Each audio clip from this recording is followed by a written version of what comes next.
সর্বভারতীয় কংগ্রেস সভাপতি মল্লিকার্জুন খার্গে ও জননেতা রাহুল গান্ধীর নেতৃত্বে সম্প্রতি সমস্ত বিরোধী দলের সাংসদরা নির্বাচনী দপ্তর অভিযানে গেলে দিল্লি পুলিশের পক্ষ থেকে তাদের প্রতি অসভ্য আচরণ করা হয় বলে অভিযোগ হচ্ছে।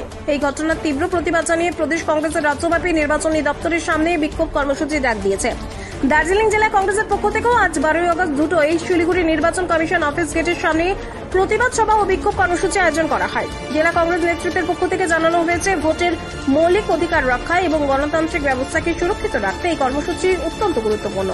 এছাড়া জেলা নেতৃত্বের আহ্বান, সাধারণ মানুষ, কংগ্রেস কর্মী সমর্থক এবং গণতন্ত্র প্রেম নাগরিকদের আজকের বিক্ষোভ যোগ দিয়ে ঐক্যবদ্ধ কণ্ঠে ভোটার তালিকা স্বচ্ছকরণ ও ভোট চুরি রুখতে সোচ্চার হতে হবে। শিলিগুড়ির রাজনৈতিক মহলে এই কর্মসূচিকে ঘিরে ইতিমধ্যে আলোড়ন সৃষ্টি হয়েছে।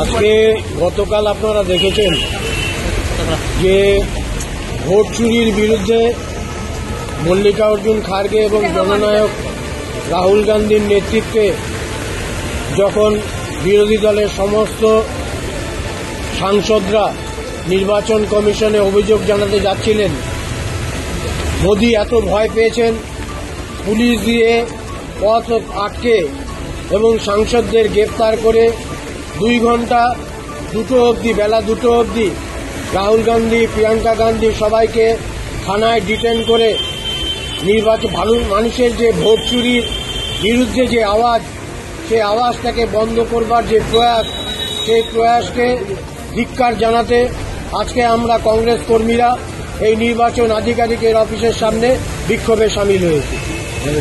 আমাদের দাবি, প্রত্যেকটা মানুষের ভোটাধিকার দিতে হবে এবং অন্যায়ভাবে এসআইআর এর নামে সঠিক ভোটারকে স্বচ্ছ ভোটার তালিকা প্রকাশ করতে হবে এবং স্বচ্ছ ভোটারদের নাম বাদ দেওয়া চলবে না এবং ভুয়ো ভোটার তালিকার মধ্যে প্রবেশ করিয়ে বিভিন্ন রাজ্যে যেভাবে বিজেপি ক্ষমতায় আছে তার বিরুদ্ধে আমাদের এই আন্দোলন। আপনার নাম পরিচয়?